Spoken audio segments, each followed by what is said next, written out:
آخری دیدار ہے، حشر کا ہنگامہ برپا ہے، میان اہل بیت درمیان اہل بیت رسول اللہ کے شہزادے نے پھر للکارا، لوگوں کو للکارتے رہے اور قتل کا یہ بازار گرم تھا۔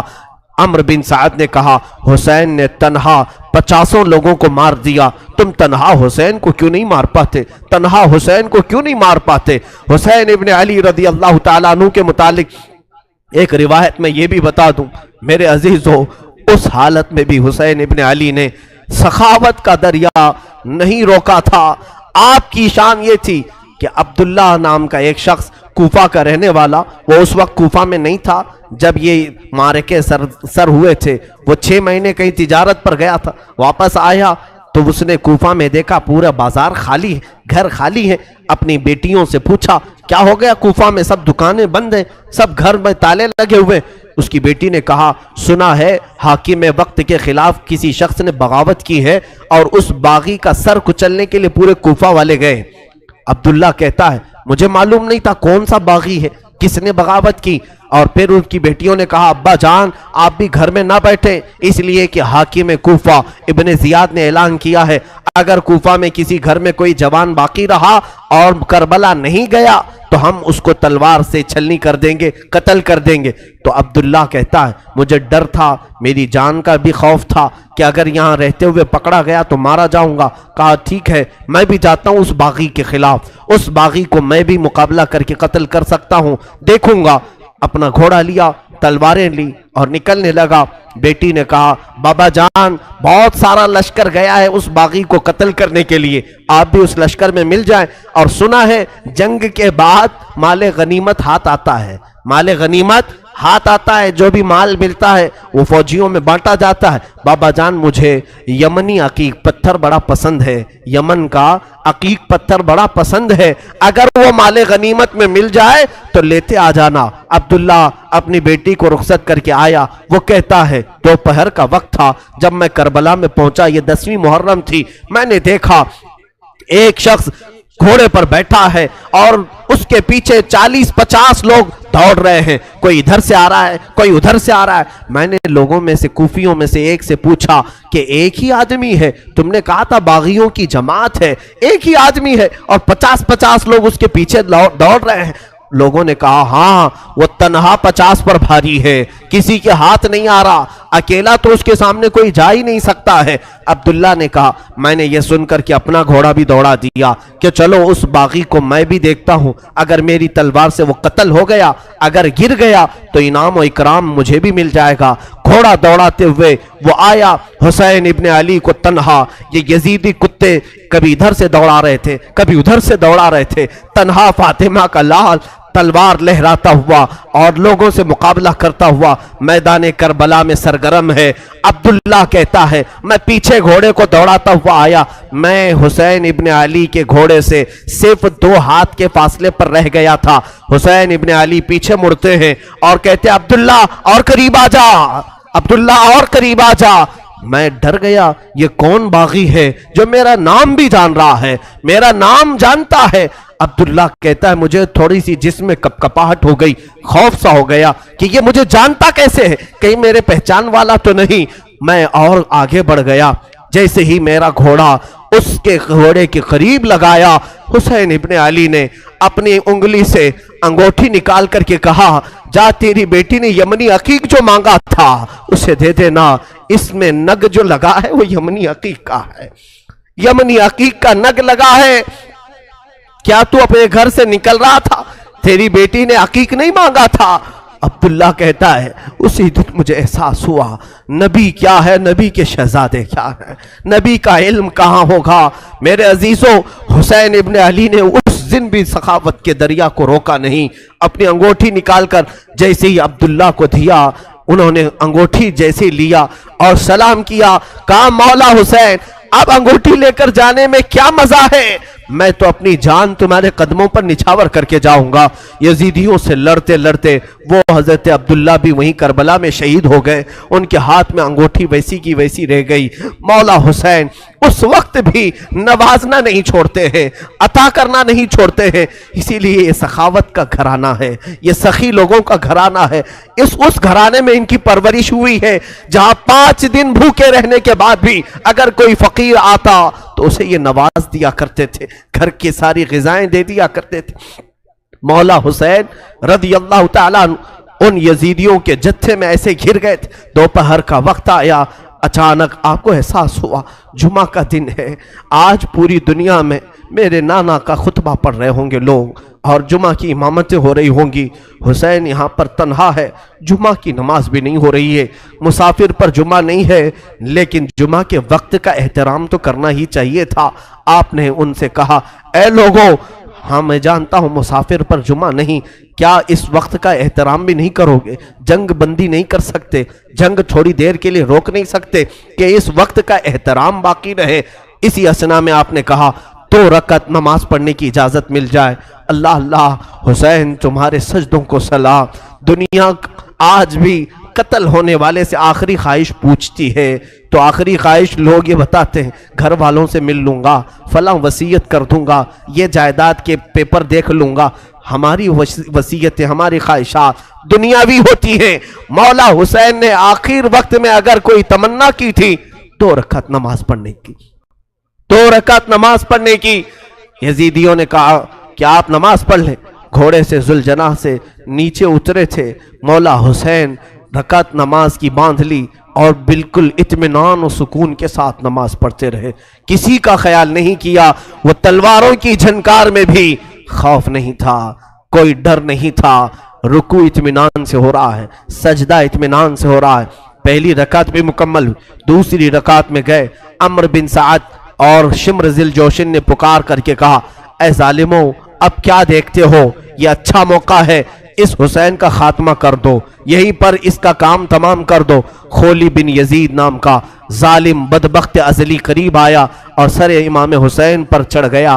اللہ اللہ، لوگوں نے یہ تک لکھا ہے آپ کے زانو مبارک پر جب سجدے میں آدمی گھٹنے لگاتا ہے تو ایک شخص نے ان کی ران پر پیر رکھا، دوسرا گھٹنا حسین ابن علی کی پیٹھ پر رکھا، گھٹنا رکھ کر کے ان کے اوپر زور دیا۔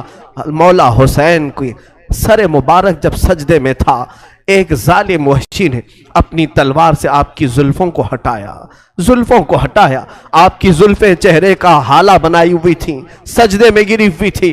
حسین ابن علی نے ان کی آہٹ پا کر کے بھی سجدے سے سر نہیں اٹھایا، سر کا امام کا سجدے ہی میں رہا۔ یقیناً امام نے سوچا ہوگا اب سر اٹھائے تو ظالموں کے لیے کیوں اٹھائے، وہ سر ہی بہتر ہے جو مولا کے حضور جھک جائے اور اسی اسنا میں مولا کے حضور پہنچ جائے۔ ایک ظالم نے آپ کی گردن پر تلوار رکھی اور زور سے کاٹ دیا۔ اس پیاسے امام کو بنا پانی کے، بنا کسی کھانے کے ذبح کر دیا گیا۔ وہ ذبح عظیم ہے۔ مولا حسین تیری شہادت پر لاکھوں سلام۔ انا للہ و انا الیہ راجعون۔ کلمہ توحید ہے تیری شہادت اے حسین، تو نہ ہوتا تو نہ رہ جاتی صداقت اے حسین۔ امام حسین علی مقام رضی اللہ تعالیٰ عنہ کربلا کے اس بے آب و گیاہ میدان میں اپنی جان آفریں کے سپرد کر دی۔ مولا حسین کا سر مبارک تلوار سے الگ کیا گیا، جسم مبارک، جسم نازنین کربلا کے ریگزاروں میں بکھر کر رہ گیا۔ اب اندازہ کرو جو امام حسین ہر ایک کا لاش شاہ اٹھا کر لاتے تھے، حسین ابن علی کے لاشے کو اٹھانے والا اب کوئی باقی نہیں تھا، کوئی خیمے کی طرف سے اب آتا ہوا نہیں دکھائی دیتا تھا۔ جنہوں نے دوسروں کے شہزادوں کو بھی اٹھایا مگر خود اس طرح سے سو گئے کہ کسی پر بوجھ نہیں بنے، کسی پر اپنا وزن نہیں ڈالا۔ بیویاں اب خیمے میں تھی، یزیدیوں کے لشکر سے ایک پکار آئی، فتح مبین، فتح مبین۔